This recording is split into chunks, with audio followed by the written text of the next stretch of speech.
Hi guys, welcome back to our the YouTube channel. So ನಾನು last ವಿಡಿಯೋದಲ್ಲಿ ಯಾವ ರೀತಿ ಮೀನು ವೇರಿಯನ್ಸು ಕಂಡುಹಿಡಿಬೇಕು ಅಂತ ಒಂದು ಟೈಪ್ ಕ್ವೆಶನ್ ಮಾಡಿದ್ದೆ, ಆಯಿತಾ. ಸೊ ಇದು ಅಷ್ಟೇ, ಇನ್ನೊಂದು ಕ್ವೆಶನು. ಈ ಕ್ವೆಶನು ತುಂಬ ಇಂಪಾರ್ಟೆಂಟು ಗೈಸ್. ಇದು 2024 ಜೂನ್ ಜುಲೈಯಲ್ಲಿ ಬಂದಿರುವಂಥ ಕ್ವೆಶನು, ಓಕೆನಾ. ತುಂಬ ಇಂಪಾರ್ಟೆಂಟ್ ಆಗಿರುತ್ತೆ, ಸೊ ನೀಟಾಗಿ ಕೇಳಿಸ್ಕೊಳ್ಳಿ, ಓಕೆನಾ. ಸೊ ಯಾರಾದರೂ ನಮ್ಮ ಒಂದು ಯೂಟ್ಯೂಬ್ ಚಾನಲ್ಗೆ ಫಸ್ಟ್ ಟೈಮ್ ವಿಸಿಟ್ ಮಾಡ್ತಾ ಇದ್ದರೆ ಸಬ್ಸ್ಕ್ರೈಬ್ ಮಾಡ್ಕೊಳ್ಳಿ. ಸೊ ಯಾವುದೇ ರೀತಿ ನೀವು ಅಪ್ಡೇಟ್ಸ್ನ ಮಿಸ್ ಮಾಡೋದಿಲ್ಲ. ಆಮೇಲೆ ನಮ್ಮ ಒಂದು ವಾಟ್ಸಪ್ ಚಾನಲ್ ಇದೆ, ಅದನ್ನು ಕೂಡ ಫಾಲೋ ಮಾಡಿ. ಅದು ಲಿಂಕ್ನ ನಾನು ಡಿಸ್ಕ್ರಿಪ್ಷನ್ ಬಾಕ್ಸಲ್ಲಿ ಹಾಕಿರ್ತೀನಿ, ಓಕೆನಾ. ಸೊ ಇವತ್ತಿನ ವಿಡಿಯೋ ಸ್ಟಾರ್ಟ್ ಮಾಡೋಣ ಬನ್ನಿ guys. So first of all find the value of K. So find the value of K, ನಿಮಗೂ ಗೊತ್ತು ಯಾವ ರೀತಿ ಫೈಂಡ್ ಮಾಡಬೇಕು ಕೆ ವ್ಯಾಲ್ಯೂ ಅಂತ ಅಲ್ವಾ. ಸೊ ನಮಗೆ ಕೆ ವ್ಯಾಲ್ಯೂ ಫೈಂಡ್ ಔಟ್ ಮಾಡೋದಕ್ಕೆ 2 ಕಂಡೀಷನ್ಸ್ ಇದೆ. ಯಾವುದು ಫಸ್ಟ್ ಬರೀರಿ ಇಲ್ಲಿ. We must have P of x greater than or equal to 0 and summation of P of x is equal to 1. So ಈ 2 ಕಂಡೀಷನ್ನ ಯೂಸ್ ಮಾಡಿಕೊಂಡೆ ಅಲ್ವಾ ನಾವು ಇದು ಪ್ರಾಬಬಿಲಿಟಿ ಡಿಸ್ಟ್ರಿಬ್ಯೂಷನ್ ಈಸ್ ವ್ಯಾಲಿಡ್ ಅಂತ ಪ್ರೂವ್ ಮಾಡೋದು. ಸೊ ಈ ಫಸ್ಟ್ ಇದನ್ನು ಬರಿಬೇಕು. ಆಮೇಲೆ the first condition is satisfied. Okay, the first condition is satisfied, that is k greater than or equal to 0. And to find the value of k, value of k, we will make use of this. Okay, find the value of k, we use summation of p of x is equal to 1. So summation of P of X ಅಂತ ಏನಂತ ಹೇಳಿದೆ ಅಂದರೆ, ಈ ಟರ್ಮ್ಸ್ನ ನಾವು plus ಮಾಡಿದ್ರೆ ಏನು ಈ summation of P of X ಅಂತ ಹೇಳಿದ್ದೆ ಅಲ್ವಾ. So 0.1 plus K plus 0.2 plus 2k plus 0.3 plus K is equal to 1. So ಇವಾಗ ಕೆ ಟರ್ಮ್ಸ್ ಎಲ್ಲ ಒಂದು ಕಡೆ ಹಾಕ್ಕೊಳ್ಳೋಣ, ಮಾಮೂಲಿ ಟರ್ಮ್ಸ್ ಎಲ್ಲ ಒಂದು ಕಡೆ ಹಾಕ್ಕೊಳ್ಳೋಣ. ಓಕೆ, 0.1 ಪ್ಲಸ್ 0.2 ಪ್ಲಸ್ 0.3, ಆಮೇಲೆ K plus 2k plus K is equal to 1. Okay, ಇವಾಗ 0.1 ಪ್ಲಸ್ 0.2 ಪ್ಲಸ್ 0.3 ಏನಿದು 0.6. Okay, 0.6. 1 plus 2 plus 1 it is 4k, right, is equal to 1. So ಇವಾಗ ಇದು ಏನು 0.6 ಅಲ್ವಾ. ಎಸ್, 0.6 ಇದು. ಆಮೇಲೆ ಇವಾಗ 4k, ಇದು 0.6 ಈ ಕಡೆ ಹಾಕಿದ್ರೆ 1 ಮೈನಸ್ 0.6. ಸೊ 1 ಮೈನಸ್ 0.6 ಏನು 0.4 ಅಲ್ವಾ. K is equal to 0.4 divided by 4. So K value ಏನಾಗುತ್ತೆ 0.1. ಓಕೆನಾ. ಸೊ ಇಷ್ಟೇ. ಸೊ ಇದು ಕೆ ವ್ಯಾಲ್ಯೂ ಈ ರೀತಿ ಫೈಂಡ್ ಔಟ್ ಮಾಡೋದು, ಓಕೆನಾ. After finding the value of K, ನಾನೇನು ಹೇಳಿದ್ದೆ, ಪ್ರಾಬಬಿಲಿಟಿ ಡಿಸ್ಟ್ರಿಬ್ಯೂಷನ್ ಟೇಬಲ್ನ ರೀಬಿಲ್ಡ್ ಮಾಡಬೇಕು ಅಂತ ಹೇಳಿದ್ದೆ. ಸೊ ಮತ್ತೆ ಪ್ರಾಬಬಿಲಿಟಿ ಡಿಸ್ಟ್ರಿಬ್ಯೂಷನ್ನ ನೀವು ಬರಿಬೇಕು. ಅಂದರೆ ಕೆ ವ್ಯಾಲ್ಯೂನ ಸಬ್ಸ್ಟಿಟ್ಯೂಟ್ ಮಾಡಬೇಕಷ್ಟೆ. -2, -1, 0, 1, 2, 3. ಸೊ ಇಲ್ಲಿ ಕೆ ವ್ಯಾಲ್ಯೂ ಜಾಗದಲ್ಲೆಲ್ಲ 0.1 ಹಾಕ್ತಾ ಹೋಗಬೇಕು ಅಷ್ಟೇ. ಸೊ ಇವಾಗ 0.1, ಕೆ ಅಂದರೆ 0.1, ಇವಾಗ 0.2, 2 ಇಂಟು 0.1 0.2, 0.3 ಮತ್ತು 0.1. ಸೊ ಇದನ್ನು ಯಾವುದೇ ಕಾರಣಕ್ಕೂ ಇದನ್ನು ಮಾತ್ರ ಮಿಸ್ ಮಾಡಬೇಡಿ. ನಾನು ಫಸ್ಟ್ ವಿಡಿಯೋಯಿಂದನೂ ಕೂಡ ಹೇಳ್ತಿದ್ದೀನಿ, ಇದಕ್ಕೆ ಮಾರ್ಕ್ಸ್ ಇರುತ್ತೆ. ಓಕೆ, ಫೈಂಡ್ ದ ಏನು ಕೆ ವ್ಯಾಲ್ಯೂ ಫೈಂಡ್ ಔಟ್ ಮಾಡಿದ ತಕ್ಷಣ ಇದನ್ನು ಮಾಡಿಬಿಡಬೇಕು. ಓಕೆ, ಇವಾಗ ಸೆಕೆಂಡ್ ಸಬ್ ಕ್ವೆಶನ್ ಏನಿತ್ತು, ವೇರಿಯನ್ಸ್ ಯಾವ ರೀತಿ ಫೈಂಡ್ ಔಟ್ ಮಾಡೋದಂತ. ನಾನು ಪ್ರೀವಿಯಸ್ ವಿಡಿಯೋದಲ್ಲಿ ಹೇಳಿದ್ದೆ ಫಾರ್ಮುಲಾಸ್ ಎಲ್ಲ. ಸೊ ಇನ್ನೊಂದು ಸತಿ ಹೇಳ್ತೀನಿ, ಓಕೆನಾ. ಸೊ ವೇರಿಯನ್ಸ್ನ ಫೈಂಡ್ ಔಟ್ ಮಾಡೋದು ಹೇಗೆ, ಫಸ್ಟು ಮೀನ್ ಫಾರ್ಮುಲಾ ಏನು. ಮೀನ್ ಫಾರ್ಮುಲಾ ಏನು ಅಂತ ಅಂದರೆ summation of x i into p of x i. ಆಮೇಲೆ ವೇರಿಯನ್ಸ್ ಫಾರ್ಮುಲಾ ಏನು, ವೇರಿಯನ್ಸ್ ಫಾರ್ಮುಲಾ ಬಂದು summation of x i minus mu whole square into p of x i. ಓಕೆನಾ. ಸೊ ಇಲ್ಲಿ ಎಕ್ಸ್ ಐ ಅಂದರೆ ಏನು? ಸೊ ಒಂದು ಹೇಳ್ತೀನಿ, ಐ ನಾವು ಎಷ್ಟು ಟರ್ಮ್ಸ್ವರೆಗೂ ಇದು ಹೋಗುತ್ತೆ ಅಂತ ಅಂದರೆ ಡಿಪೆಂಡ್ಸ್ ಆನ್ ಕ್ವೆಶನ್. ಓಕೆ, ನನಗೆ ಗೊತ್ತಿರೋ ಪ್ರಕಾರ ಲಾಸ್ಟ್ ನಾನು ಮಾಡಿರೋಂಥ ಕ್ವೆಶನಲ್ಲಿ 7 ಟರ್ಮ್ಸ್ ಇತ್ತು, ಅಂದರೆ 7 ಎಲಿಮೆಂಟ್ಸ್ ಇತ್ತು, 7 ಇಂಡಿವಿಜುವಲ್ ಎಲಿಮೆಂಟ್ಸ್ ಇದರಿಂದ ಐ 7ವರೆಗೂ ರೇಂಜ್ ಆಯಿತು. ಸೊ ಈ ಕ್ವೆಶನಲ್ಲಿ ಎಷ್ಟು ಎಲಿಮೆಂಟ್ಸ್ ಇದೆ? 1 2 3 4 5 6. So I ranges from 0 to 6. Okay, so X I ಅಂತ ಅಂದರೆ ಏನು? ಸೊ ಇದೆಲ್ಲ ಎಕ್ಸ್ ಟರ್ಮ್ಸು. ಇದು x1, ಇದು x2, ಇದು x3, ಇದು x4 ಆ ಥರ. ಸೊ ಇವಾಗ P of x I. P of x i ಅಂದರೆ ಏನು? ಇದು P of x1, P of x2, okay, ಇದು ಪಿ ಆಫ್ x3 ಆ ಥರ. ಸೊ ಇದು ಐ, ಇದು ಪಿ ಆಫ್ ಎಕ್ಸ್ ಐ, ಇದು ಎಕ್ಸ್ ಐ ಅಷ್ಟೇ. ನೆಕ್ಸ್ಟ್ ಸ್ಟ್ಯಾಂಡರ್ಡ್ ಡಿವಿಯೇಷನ್ ಯಾವ ರೀತಿ ಫೈಂಡ್ ಔಟ್ ಮಾಡೋದು ಅಂತ ಅಂದರೆ ರೂಟ್ ಆಫ್ ವೇರಿಯನ್ಸ್ ಅಷ್ಟೇ, ಸಿಂಪಲ್. ಓಕೆ, ಇವಾಗ ಇಲ್ಲಿ ಕ್ವೆಶನಲ್ಲಿ ಕೇಳಿರೋದೇನು? ವೇರಿಯನ್ಸು. ಸೊ ನಮಗೆ ವೇರಿಯನ್ಸ್ ಫೈಂಡ್ ಔಟ್ ಮಾಡಬೇಕು ಅಂದರೆ ಮ್ಯೂ ಅಂದರೆ ಏನು? ಮೀನ್ ಬೇಕು. ಸೊ ಅದಕ್ಕೆ ಫಸ್ಟು ನಾವು ಮೀನ್ ವ್ಯಾಲ್ಯೂನ ಫೈಂಡ್ ಔಟ್ ಮಾಡ್ಕೊಳ್ಳೋಣ. ಓಕೆ, ಸೊ ಮೀನ್ ಯಾವ ರೀತಿ ಫೈಂಡ್ ಔಟ್ ಮಾಡೋದು ಅಂತ ಅಂದರೆ, ಸೊ ಇದು ಜಸ್ಟ್ ಸಬ್ಸ್ಟಿಟ್ಯೂಟ್ ಮಾಡ್ತಾ ಹೋಗಿ. ಎಕ್ಸ್ ಐ, ಇವಾಗ ಎಕ್ಸ್ ನಾನು ಏನು ಹೇಳಿದೆ, ಐ ಏನು ಹೇಳಿದೆ? Ranges from 0 to 6. ಅಂದರೆ ಎಕ್ಸ್ 1ಇಂದ ಎಕ್ಸ್ 6ವರೆಗೂ ನಾವು x1ಇಂದ x6ವರೆಗೂ ನಾವು ಬರ್ಕೋತಾ ಹೋಗಬೇಕು. ಓಕೆನಾ. x1 into p of x1 plus x2 into p of x2 plus x3 into p of x3 plus x4 into p of x4 plus x5 into p of x5 plus x6 into p of x6. So x1 value ಏನು? ಇಲ್ಲಿ x1 value ಬಂದು 2 into p of x1 value ಏನು? 0.1 ಅಲ್ವಾ. Next x2 value ಏನು? -1. P of x2 value ಏನು? 0.1. x3 value ಏನು? 0 into 0.2 plus x4 value ಏನು? 1 into 0.2 plus x5 value 2 into 0.3 plus x6 value 3 into 0.1. So answer ಏನು ಬರುತ್ತೆ ನೋಡೋಣ. ಸೊ ಇಲ್ಲಿ -2 into -2 into 0.1 plus -1 into 0.1 plus 0 plus ಆಮೇಲೆ 1 into 0.2 plus 2 into 0.3 plus 3 into 0.1.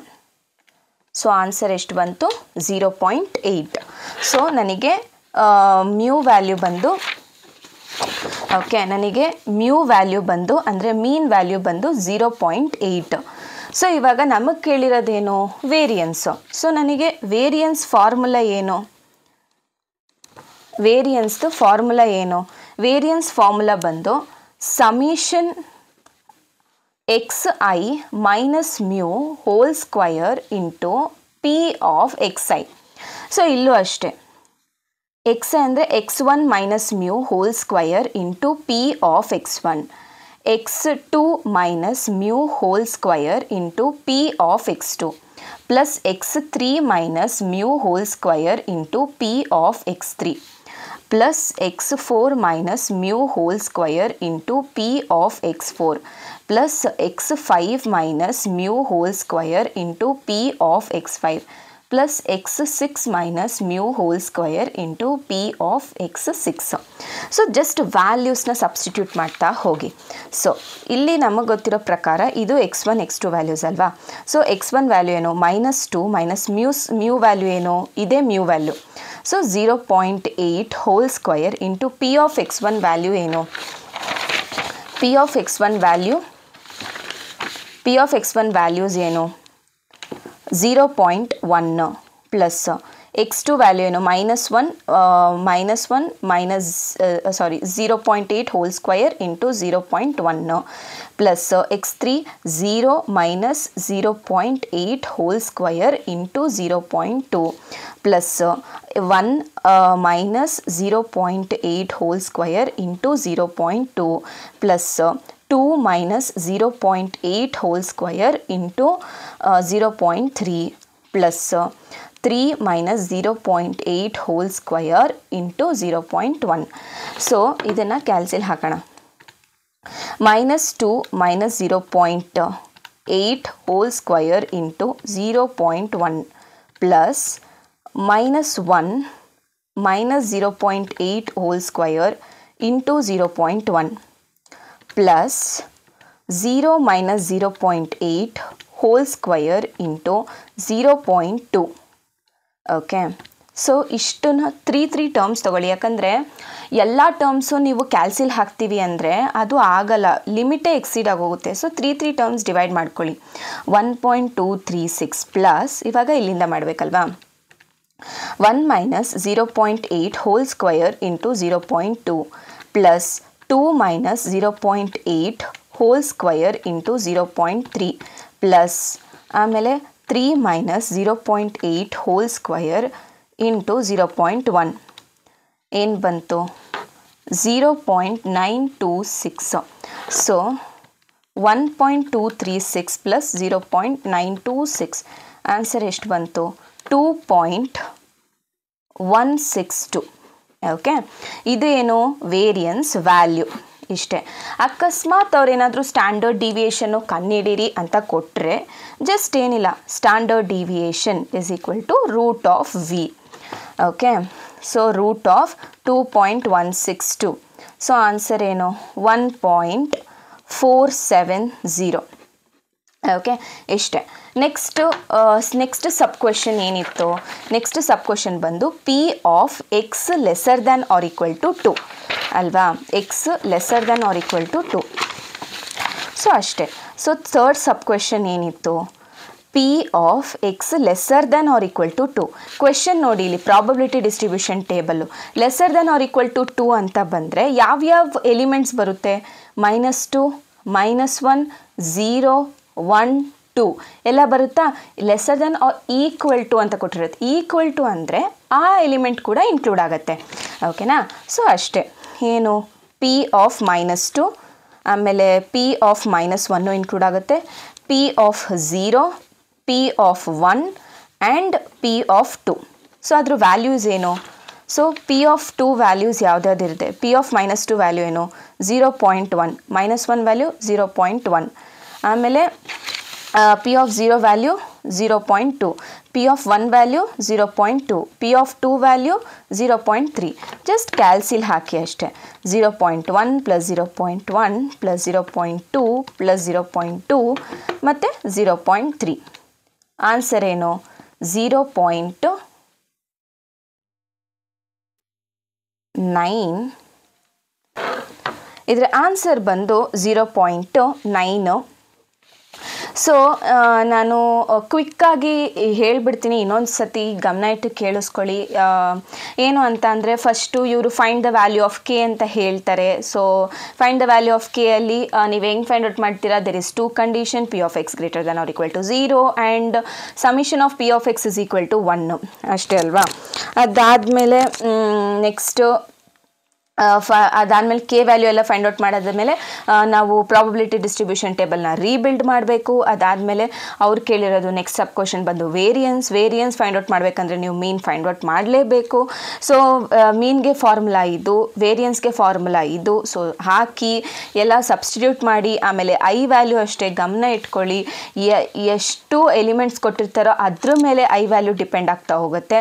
So ಅದ್ರ ಮೇಲೆ ನೀವು ವ್ಯಾಲ್ಯೂ ಸಬ್ಸ್ಟಿಟ್ಯೂಟ್ ಮಾಡಬೇಕು ಅಷ್ಟೇ. ಅದಾದಮೇಲೆ ವೇರಿಯನ್ಸ್ನ ಫೈಂಡ್ ಔಟ್ ಮಾಡಬೇಕು. ಅದಾದಮೇಲೆ P of X lesser than or equal to 2 ಅಂತ ಕೊಟ್ಟಿದ್ರು.